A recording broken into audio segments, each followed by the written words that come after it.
এই যে এগুলা কালো কালো কি দেখা যাচ্ছে আপনারা জানাবেন কমেন্টস করে। কালকে আপনাদের বলা হয়েছে যে এটা আজকে আপনাদের জন্য সারপ্রাইজ। এই যে এগুলো দেওয়া হবে এটার ভিতরে। তো কারা কারা খান জানি না, কমেন্ট সেকশনে জানাবেন। আর এই যে দেখেন এই যে এগুলা কতগুলা মরিচ, এগুলা সব এগুলার ভিতরে দিয়ে দিব।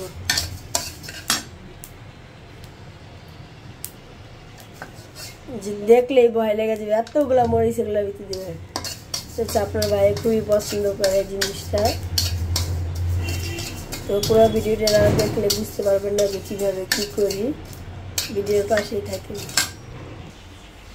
এই যে এগুলো হচ্ছে টাইলা নিছি, টাইলা এই যে বাইটা নিতেছি, পাটার মধ্যে বাইটা পানি দিয়ে বাইটা তারপরে এগুলো হচ্ছে দিয়ে দিব তার ভিতরে।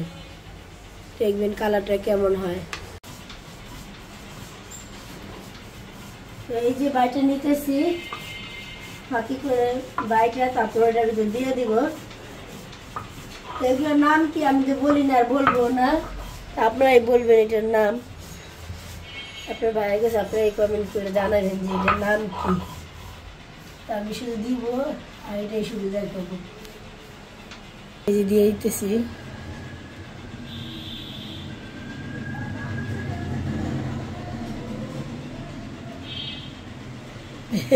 কি কালার হয়ে গেল এগুলা? গোড়া দিতে হবে। গোড়া দিছে মায়? কালি জিরা দিছে না, অনেক একটু গোড়া দিতে হবে না একবারে যে কি অবস্থা হয়েছে। আর লাগবে নাকি? ঠিক আছে, কালার এসে পাবে একটু পরেই, যখন এগুলো সব মিশে যাবে না আস্তে আস্তে কালার এসে যাবে। কি দিলাম এগুলা? ওই যে ওই নাড়া এমনি ঠিক হয়ে যাবো। ইয়াদা লাগাবে ওই কিনাদা। হ্যাঁ এই তো। তারপর হচ্ছে যে ভাতি করে নিতেছি। যদি এভাবে করতে চান লবণ ছাড়া তাহলে ভাতি কিন্তু করা যাবে না, কষ্ট হয়ে যাবে। এই জন্য লবণ দিয়ে নিলে কাজটা করতে ভালো হবে। এগুলো সব এখন ভাতি করে তারপর দিয়ে দেবো। আপনাদের যাদের যাদের হাটটা অনেকে এবার বলে পানি ভাতের খিচুড়ি। বাবাই তো এগুলো খায় না আর কি, এইখানে সেই দেখলাম খায় যারা পানি ভাত দেওয়া করে খিচুড়ি। রুগীরা খিচুড়ি বলে না, ওনারা বলে খাট্টা। আর অনেকে অনেক তরকারি দেয় থাকলে না, সব কিছু দিয়া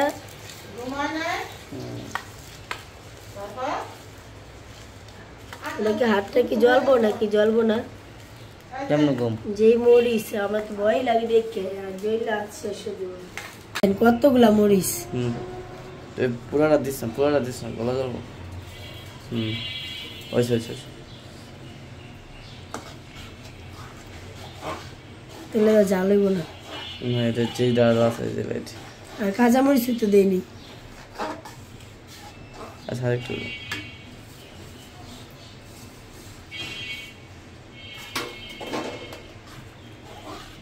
এই যে হাতটা এটার ভিতরে চুপ দিয়ে দাও। কি দেখেন কি আপনাদের ভাই দেখছেন আমার মারুন না বুদ্ধি। এই গরম লাগতে বলে আমার আচ্ছি বুদ্ধি দিয়ে দিব। আচ্ছা আপনার ভিডিওর পাশে থাকেন, দেখেন কালারটা কেমন হয়েছে। কালো জিরা কি একটু দিব নাকি? না না না ঠিক আছে পারফেক্ট। আল্লাহ নামটা তো বলেই দিলাম। পেঁয়াজ রসুন দিয়ে যে বাগার দিয়ে দিব, পরে বাগার দিয়ে হচ্ছে নামাই ফেলবো। শেষ হয়ে গেছে, এখন হচ্ছে বাগার দিয়ে দেব। ডাল যেরকম বাগার দিয়ে এরকম লাল লাল হলে পরে দিয়ে দিব। ডাব খাইলো, আমি নাস্তা খাইলাম, তারপরে এই যে কতগুলো ওষুধ মানে এগুলো নিয়ে বসলাম। এই যে দেখেন অনেকগুলো ওষুধ আছে এখানে, তো দেখাই। এই যে এগুলো বসে বসে খাইলাম। আর ওই ডাব দেওয়া গেছে মামায়, শারিফা এগুলো করতেছে। আর এখানে পরোটা আনছিল, মায়ের পরোটা মরোটা খাইলো। সবাই সব কিছু খাওয়া দাওয়া শেষ করলাম। মানে সকালবেলার নাস্তা, আমাদের ঘরের মানুষ সবাই অসুস্থ, এই কারণে হলো রাস্তা রোজা টোজা ওরকম করে সবাই কেউই রাখতে পারে নাই। তো সাথে থাকুন, পুরো ভিডিওটা দেখতে থাকুন। আজকের ভিডিওটা যদি ভালো লাগে অবশ্যই চ্যানেলটিকে সাবস্ক্রাইব করে দিবেন, লাইক করে দেবেন। পাতা, কাঁচামরিচ, টমাটুম এগুলো আনছে। আর ওই যে ওখানে আছে কালকে করলা আনছিলাম, ওগুলো কাটটা ভাজি করে নিছে, কালকে না অনেক আগের। তো রেডি হলো আজকে পাক শাকের জন্য রেডি করতেছে। আজকে কি মাছটা পাকে একটু দাও তো।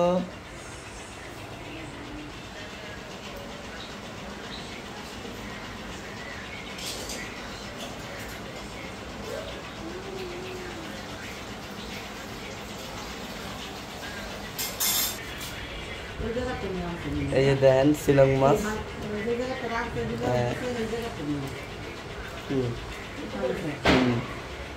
শিলং মাছ এগুলো হলো সব কিছু ভাজি হবে, এই সরি বুনো হবে, আরামকে ভাজি হবে। আর পেঁয়াজ দিয়ে টমাটো দিয়ে, যে টমাটো আনছে, পেঁয়াজ টমাটো আর একটা হয়তো এক একটা আলু থাকলে থাকতে পারে। আর ওই যে দেখেন কাঁচা আমাদের ফালাই ছেড়েছে। তো যাই হোক, এগুলো আপনারা ভাবি কোটাকাটি করুক, আপনারা আমাদের সাথে থাকুন পুরো ভিডিওটা দেখতে। এখানে সবাই খাওয়া দাওয়া করতে বসছে, যে আপনাদের ভাবি সারাফাত, সারাফাত কী দেওয়া খাও? হ্যাঁ, মাছ দেওয়া খাচ্ছে। আর এই যে আজকে কি কি পাক করছে দেখাই, কারণ আমি তো বাসায় ছিলাম না, বাইরে ছিলাম, ওই কারণে সব কিছু কুইটা কাইটা নিছে। আর ওই যে মাছটার কথা বলছিলাম শিলং মাছ, ওটা হলে যেভাবে পাক করছে। তরকারির কালারটা কোনো খুব সুন্দর, খুব সুন্দর, অনেক ইয়ামি লাগতেছে, ঠিক না শরীফা? তো ওই যে সারাফাত ওখানে ওর আম্মু খাওয়াই দিচ্ছে সারাফাতকে। আর এখানে করছে হলো করলা ভাজি আর ডাল। আর যেহেতু আমের সিজন আসছে, আমাদের ঘরে কলম প্রত্যেক দিনে আমদা ডাল পাক করে। আর এই করলাটার ভিতরে হলো যেহেতু একটা আলু দিছে হয়তো, বা কারণ একটু কম হয়ে গেছে করলা, আর একটু আলু দিলে ভালো লাগে সবজির ভাজিটা। তো সাথে থাকুন, পুরো ভিডিওটা মনোযোগ সহকারে দেখতে থাকুন। আর আজকের ভিডিওটা কেমন লাগতেছে অবশ্যই কমেন্ট করে জানিয়ে দিবেন। আসলে দৈনন্দিন জীবনে যা কিছু ঘটে সব কিছুই আমরা আপনাদের মাঝে শেয়ার করি। তো সবাই দোয়া করবেন। দেখতেই পাচ্ছেন চেহারা চুয়ারা একটু অনেকটাই ফুলে গেছে। তো বুঝতে পারতাছি না এটা কী কারণে হয়েছে, কী আশায় বিষয়। ডাক্তারের কাছে যাইতে হইব। অনেক ফোলা হাত, চেহারাটাও ফোলা, পাওটা বেশি ফোলা, কিন্তু হাতে ওরকম করে এফেক্ট দেয় নাই। কিন্তু মারা সবাই বলতেছে যে এটা ওষুধ ঘ্যাপ রাখছে দেখে, কিন্তু আমার কাছে মনে হইতেছে না, তাহলে তা অনেক আগে থেকে হইতো, হঠাৎ করে হলো হয়েছে।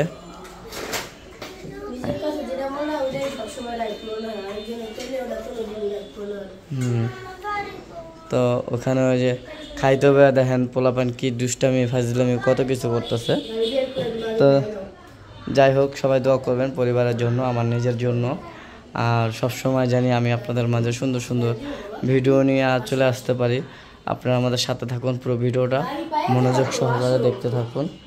আর গোসল মোসল করতে হবে, যেহেতু তারা খাওয়া দাওয়া করতেছে, আর আমিও গোসল করবো, এখন খাওয়া দাওয়া করবো। আজকে মনে হয় এইটা ঘরটা গুছানো লাগতেছে। সারাফাত এখানে আসছে, চলে আইছে। তো আজকে তো দেখলাম পরিবার নিয়ে কিভাবে আসি, আসলে পরিবারের চিন্তা করতে করতে নিজের শরীরের চিন্তাও করতে পারি নাই। আর এখানে হলো আপনাদের ভাবি প্রত্যেক দিনের মতন আজকেও একটা ডিম ভাইজা নিতেছে, কারণ সারাফাত শারিফা হলো যে মাছ পাক করছে এগুলো তো ভাত খাবে না, এ কারণে ওদের জন্য একটা ডিম ভাজা হয়ে গেল। আর চিন্তা করলাম যে বাচ্চা কাচ্চার দিকেও খেয়াল রাখতে হইব, নিজের পরিস্থিতি নিজের শরীরের দিকেও খেয়াল রাখতে হইব। আসলে মার শরীরটা অনেকটাই অসুস্থ, যেটা বইলা বুঝাইতে পারব না। আর নিজের শরীর তো দেখতেই পারছেন আপনারা কী পরিমাণে অসুস্থ, চেহারা কী পরিমাণে ফুলছে, আসলে হাতে পা পুরাটাই ফুলা। তো চিন্তা করতেছি কী করবো, আসলে কোনো কিছুই টেনশন লাগতেছে, সব কিছুই এখানে ঈদ চলে আসছে, বাচ্চা কাচ্চারও শপিং টপিং অনেক কিছু ঝামেলা আছে। তারপর ওদের চিন্তা করেও আমার নিজের একটু সাহস মনোবল রাখতে হবে, নিজের প্রতি নিজের খেয়াল রাখতে হবে। তো সবাই দোয়া করবেন পরিবারটার জন্য, আলহামদুলিল্লাহ জানি এদেরকে নিয়ে ভালো থাকতে পারি। তারা সবাই আমার মুখের দিকে তাকিয়ে আছে, আশা করি সবার মন জয় করার জন্য। তারপরে নতুন বোন জামাই সবাইকে শপিং করে দিতে হবে, এর মাঝে আমার পরিস্থিতি এমন হবে এটাও কখনো ভাবিনি। আসলে মা অনেক চিন্তা পড়ে গেছে কী থেকে কী হলো, আর এটা কেনই বা হলো। আসলে অনেক দিন যাবত আমি যে মেডিসিনগুলো খাই এগুলো খাওয়া হচ্ছে না। তো চেষ্টা করছি যে মেডিসিনগুলো এখন থেকে আর গ্যাপ দেওয়া যাবে না, সবসময় মেডিসিনগুলো খাইতে হবে। আর কন্টিনিউ 2 মাস যাবত আমি মেডিসিন খাই না, যেহেতু ব্লাড দিছি, চিন্তা করছি ব্লাড মাস টু মাস দিব আর মেডিসিনগুলো খাবো না। এখন দেখি ব্লাড দেওয়ার পরও শরীরের অবস্থা অনেকটাই খারাপ, অনেকটাই, যেটা আপনাদের ভাষায় বইলে প্রকাশ করা যাবে না। আসলে ওই মেডিসিনগুলো খাইতে হবে, এটা আমার মানে একটা রুলস হয়ে গেছে, না খেলেও চলে না। আর আপনাদের ভাবি অনেক সময় চিল্লাচিল্লি করছে আমার সাথে যে সারাবেলা আব্বু নিজের জীবন যদি না চলে তাহলে তোমার ছেলে মেয়ের চিন্তা কে করবে। তো আমি আপনাদের ভাবিরা হাসতে হাসতে বললাম, আসলে তুমি যে জায়গায় আছো ওই জায়গায় আমার কোনো টেনশন নাই। আশা করা যায় আমার বাচ্চা কাচ্চা সবার কাছ থেকে ভালো থাকবো। যদি দুনিয়াতে আমি কোনো দিন নাও থাকি তারপরও আলহামদুলিল্লাহ ভালো থাকবো, তাদেরকে একটা বুঝ দিলাম। তো তারা বলতেছে যে নিজের বাচ্চা কাচ্চা নিজেরই সব কিছু খেয়াল রাখতে হবে, তুমি থাকলে তোমার বাচ্চা কাচ্চা তোমার মতন থাকবে, তোমার হাসি খুশি, তোমার আদর, তোমার যত্ন, তোমার ভালোবাসা সব কিছু পাবে। মানুষ বলতে পারবে একবেলা না খাইলেও এই শারিফার কথা চিন্তা করেও তোমার বাঁচতে হবে। তো আমি চিন্তা করলাম না, আসলে আমার ওয়াইফ যা বলছে সব কিছু ভালোই বলছে। তো ওদের দিকে তাকাও আমার হলো এই দুনিয়াতে যুদ্ধ করেই বাঁচতে হবে, এছাড়া কোনো উপায় নাই। আলহামদুলিল্লাহ অনেক কথাই বলছি, যদিও কথার মাঝে কোনো জায়গায় ভুল ত্রুটি হয় অবশ্যই আপনারা ক্ষমা দৃষ্টি দেখবেন। আর আমার ফ্যামিলিটার জন্য প্রত্যেকটা মুহূর্ত সবাই দোয়া করবেন। আলহামদুলিল্লাহ আল্লাহ পাক যেন আমার শরীরটাও সুস্থ করে, রহমত দান করে। যেহেতু মাহে রমজান, আসলে অনেকেই বলছেন যে ভাইয়া রোজা রাখে না, আপনাদের ফ্যামিলির কেউ রোজা রাখে না। আসলে আমি রোজা রাখতে পারি না বিদায় রাখি না, কেউই চায় না করলাম এই রমজান মাসে সবাই চায় একটা না 2টা রোজা রাখুক। তো আসলে আমি ওরকম করে পারি না বিদায় রোজা রাখতে পারি না, যেহেতু আমার কন্টিনিউ আমি কিছু মেডিসিন আছে খাই, আবার কিছু মেডিসিন আছে খাই না। তো এগুলো নিয়েই হলো জীবনযাপন চলতেছে। তো সব মেডিসিনগুলো খাইতেছি দেখে আমি রোজাটা রাখতে পারতেছি না। তো সবাই দোয়া করবেন জানি আল্লাহ পাক আমাকে সুস্থতা নিয়ামত দান করে, আমি জানি সবসময় 5 ওয়াক্ত রোজা নামাজ সব কিছু করতে পারি, পরিবারের জন্য ভালো কিছু করতে পারি, বাবা মার জন্য ভালো কিছু করতে পারি। যেহেতু বাবা নাই, মা আছে, আর মাও সবসময় আমার চিন্তা করে, আমিও মার চিন্তা করে মাকে নিয়ে আসি। আলহামদুলিল্লাহ আপনাদের দোয়া ও ভালোবাসা থাকলে সবসময় মাকে আমার পাশে রাখবো, কোনোদিন মাকে ছেড়ে কোথাও যাব না যদি আল্লাহ পাক কোনো কিছু না করে। তো অনেক কথাই বলছি, আসলে আগামীকালকে আপনাদের দোয়া ও ভালোবাসা নিয়ে আমি বোনকে দাওয়াত দিয়ে খাওয়াবো। সবাই দোয়া করবেন জানি ওদেরকে ওরকম ঠিকঠাক মতন খাওয়াইতে পারি। আলহামদুলিল্লাহ সবাই দোয়া করবেন। অনেক আপনাদের দোয়াই আমার কাজে লাগবে, অন্য কোনো কিছু কাজে লাগবে না। আর ওরা তো অনেক দুষ্টামি করতেছে, কিন্তু ওরা বুঝতেছে না যে আসলে আব্বু অসুস্থ কিংবা আব্বুর শরীরের অবস্থা খারাপ। তো যদি বুঝতে হয় তো ওরাও টেনশনে থাকতো, ওরা তো এখন বাচ্চা, কোনো কিছুই বুঝে না। তো অনেক কথাই বলছি, কথার মাঝে ভুল ত্রুটি হলে মাফ করবেন। তো আমি অনেক কথাই বইরা ফেলেছি, কোনো জায়গায় যদি আমার কথায় কেউ কষ্ট পান তাহলে অবশ্যই ক্ষমা দৃষ্টিতে দেখবেন। আজকের মতন বিদায় নিচ্ছি আপনাদের মাঝ থেকে।